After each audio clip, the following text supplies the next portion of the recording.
Hello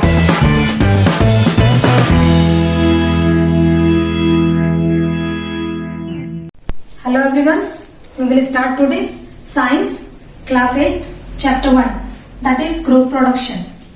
Okay, the contents are crop plants, methods of crop production, next is protection from pests and diseases, next is storage, other one is increasing crop produce, next one is nitrogen cycle, and the last one is food from animals. Let's begin learning about the crop production, a very important chapter of class 8. Okay, this chapter will tell you about the different types of crops, about how the crops are grown, everything about that you need to know about the agriculture and practice of agriculture. हम लोग जानते हैं कि पहले जो early man थे वो raw food खाते थे और फ्लावर्स, फ्रूट्स, वेजिटेबल्स सब रॉ खाते थे, वो कच्चा ही खाते थे और उन्हें एग्रीकल्चर के बारे में कुछ नहीं पता था.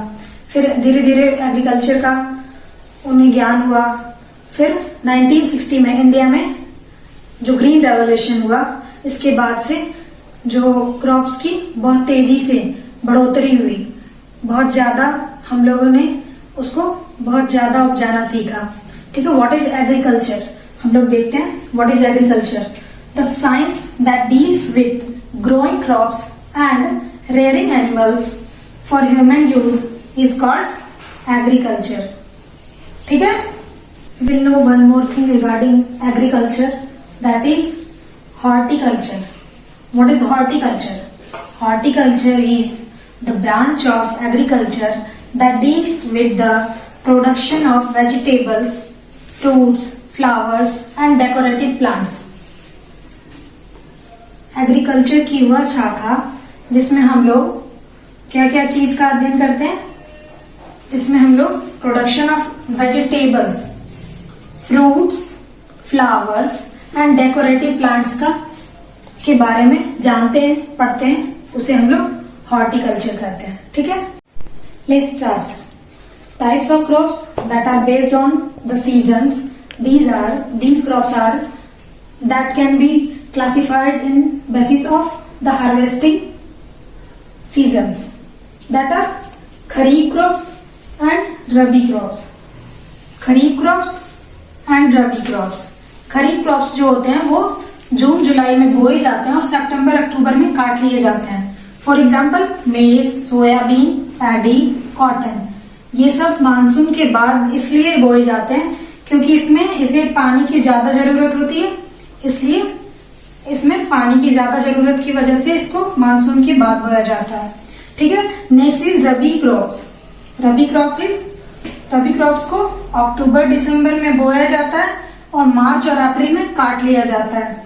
ये हैं gram, pea, mustard, wheat, etc. Okay, first we will start from preparation of soil. हम लोग सॉइल का प्रिपरेशन करते हैं, फिर सीड सिलेक्शन एंड शोइंग, बीजों का सिलेक्शन करते हैं और उसे बोते हैं, फिर मैनरिंग करते हैं, इरिगेशन करते हैं, वेडिंग करते हैं, protection from pests and diseases, फिर harvesting, threshing and winnowing. Last one is storage. One by one हम लोग इस सबको देखेंगे ब्रीफ में. ठीक है, चलिए स्टार्ट करते हैं. फर्स्ट टॉपिक जो है प्रिपरेशन ऑफ सॉइल. ठीक है, what is preparation of soil? Preparation of soil involves loosing and turning it. Loosing and turning of soil is preparation of soil and it is also called tilling और ploughing. Okay, and after that soil needs to crush and leveled. उसको crush करके level करके उसको बराबर बनाते हैं ताकि उसमें बीज को बोया जा सके. ठीक है, नेक्स्ट टॉपिक है हमारा सीड सिलेक्शन एंड शोइंग. हम लोगों को अच्छे सीड का सिलेक्शन करना और उसे बोना. ठीक है, सीड सिलेक्शन में हम लोगों को कुछ बातों को ध्यान में रखना पड़ता है. That is seed should be of good quality and healthy, free from disease. Okay. Next one is they must planted in proper distance and proper depth. Next topic है हमारा मैन्यूरिंग. मैन्यूरिंग में क्या होता है? Adding fertilizers and nutrients in soil. तो fertilizer और nutrient को add करने के लिए हम लोग कुछ बातों को ध्यान में रखते हैं. कुछ तो होते हैं नेचुरल फर्टिलाइजर और कुछ होते हैं आर्टिफिशियल जो मैनमेड फर्टिलाइजर होते हैं. और इसके लिए हम लोग बिना फर्टिलाइजर यूज किए भी कुछ टाइम के लिए खेत को अच्छा बना सकते हैं. उसके लिए कुछ कुछ चीजों को फॉलो करते हैं. जैसे फर्स्ट होता है फील्ड फैलो. फील्ड फैलो में 1 साल के लिए खेत को यूं ही छोड़ दिया जाता है, सॉइल को यूं ही छोड़ दिया जाता है, उसमें कोई बीज नहीं बोया जाता है. और उसके बाद वो नेक्स्ट ईयर जो होता है वो नेक्स्ट सीजन में फसल के लिए तैयार हो जाती है. और नेक्स्ट जो टॉपिक होता है वो होता है क्रॉप रोटेशन. क्रॉप रोटेशन में क्या होता है? एक फसल लगाते हैं, फिर नेक्स्ट ईयर जैसे इस बार मस्टर्ड लगाया तो नेक्स्ट ईयर उसमें दाल वाली फसल लगाते हैं, पल्सेस लगा दिया और फिर नेक्स्ट ईयर मस्टर्ड लगाया. तो ऐसे जो रोटेशन करते हैं इसे क्रॉप रोटेशन बोलते हैं. इससे जो सॉइल होती है वो फर्टाइल हो जाती है. नेक्स्ट होता है टॉपिक हमारा मिक्स्ड क्रॉपिंग. मिक्स्ड क्रॉपिंग में हम लोग क्रॉप को मिक्स करके लगाते हैं. जैसे मस्टर्ड और पल्स दोनों को मिक्स कर दिया और लगा दिया. ठीक है. तो इसमें जो होती है वो उसमें से जिसको जो फर्टिलाइजर या जो न्यूट्रिएंट्स की जरूरत होती है वो एक दूसरे को पूरा कर देते हैं. ठीक है. नेक्स्ट होता है यूजिंग फर्टिलाइजर्स. फर्टिलाइजर्स 2 तरह के होते हैं जिसमें कि एक आर्टिफिशियल होता है और एक नेचुरल होता है. नेचुरल में क्या होता है? जो एनिमल्स के द्वारा जो फर्टिलाइजर बनते हैं एनिमल के वेस्ट से, वो जो फर्टिलाइजर होते हैं वो नेचुरल होते हैं और बहुत ज्यादा अच्छे होते हैं. और नेक्स्ट होता है जो कि मैन मेड फर्टिलाइजर होते हैं, आर्टिफिशियल फर्टिलाइजर होते हैं, यूरिया, एनकेपी इस टाइप के. और इसे हम लोग सॉइल में डाल के उसे उपजाऊ बनाते हैं. ठीक है. नेक्स्ट टॉपिक है हमारा irrigation. Irrigation means water supply. Water supply can be of 2 types, traditional type और मॉडर्न टाइप.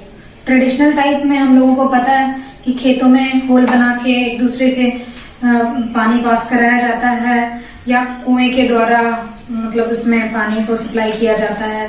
लेकिन जो मॉडर्न मेथड है उसमें मशीन्स के द्वारा पानी दिया जाता है और खेतों में वाटर सप्लाई किया जाता है. ठीक है.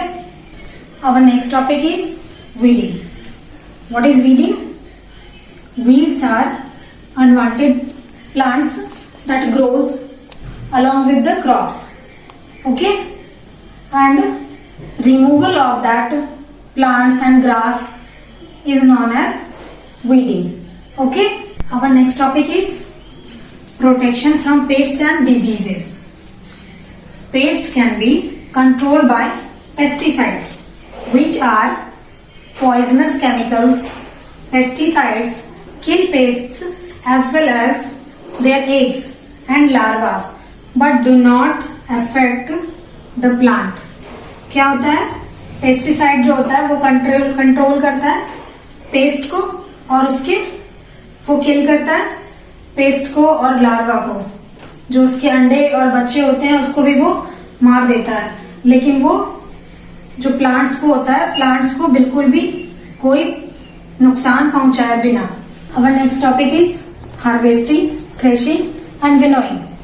Okay. Once the crop is mature, it is harvested. That is cut and gathered. This may done manually by using sickle. This is she-shaped knife. Sickle is she-shaped knife or it is used by machine that is called harvester. Okay. The grains separated from the cut crop is known as threshing. This is threshing. जब grain को अलग किया जाता है crop से तो उसको threshing बोलते हैं. और जब उसके भूसे में से उसको ग्रेन को अलग किया जाता है तो उसे विनोइंग बोला जाता है. ठीक है. और नेक्स्ट टॉपिक इज स्टोरेज। जब हमारा ग्रेन रेडी हो जाता है तो हम लोग क्या करते हैं, उसको स्टोर करते हैं। स्टोरेज के लिए हम लोग उसको पैकेट्स में, बीन्स में या ग्रेनरीज में बड़े स्तर पे उसको स्टोर किया जाता है। और next topic is increasing crop produce. Okay, that इसमें एक टॉपिक आता है hybridization. What is hybridization? It is a technique used for developing new varieties of crops by cross breeding two different varieties, दो different varieties को cross करके। जैसे अगर कोई एक लॉन्ग ग्रेन वाला पौधा है और दूसरा बहुत ज्यादा क्वांटिटी उगाने वाला पौधा है, तो दोनों को क्रॉस किया जाएगा। तो जो थर्ड प्लांट निकलेगा वो क्या होगा, वो लॉन्ग ग्रेन वाला भी होगा और बहुत ज्यादा क्वांटिटी पैदा करने वाला भी होगा। नेक्स्ट टॉपिक है हमारा, ये बहुत इंपॉर्टेंट टॉपिक है, nitrogen cycle. What is nitrogen cycle? The cycle process of nitrogen being fixed use by plants and animals later return to the atmosphere is referred to as the nitrogen cycle। मतलब animals और plant के use करने के बाद दोबारा उस atmosphere में nitrogen को वापस कर देने को नाइट्रोजन साइकिल कहा जाता है। ठीक है, नेक्स्ट टॉपिक है हमारा नाइट्रोजन फिक्सेशन। ठीक है, नाइट्रोजन फिक्सेशन क्या होता है? The process of converting free nitrogen gas off the atmosphere into nitrogen compounds is called nitrogen fixation। ठीक है, नाइट्रोजन फिक्सेशन एक जो होता है वो नेचुरल भी प्रोसेस होता है। इसमें क्या होता है, जो पल्स वाले पौधे होते हैं उसके जड़ों की गांठ में नाइट्रोजन फिक्सेशन वाली बैक्टीरिया होती है जिसे राइजोबियम कहा जाता है, और वो जो एयर का नाइट्रोजन है उसे सीधा अब्जॉर्ब करके और नाइट्रेट में चेंज कर देता है और सॉइल में फिक्स कर देता है, जिससे कि वो सॉइल को उपजाऊ बना देता है, फर्टाइल बना देता है। ठीक है, नेक्स्ट टॉपिक है हमारा nitrogen assimilation. What is nitrogen assimilation? The process of conversion of inorganic nitrogen compounds into organic compounds that become a part of living organisms is called nitrogen assimilation. Okay, next topic है हमारा nitrification. What is nitrification?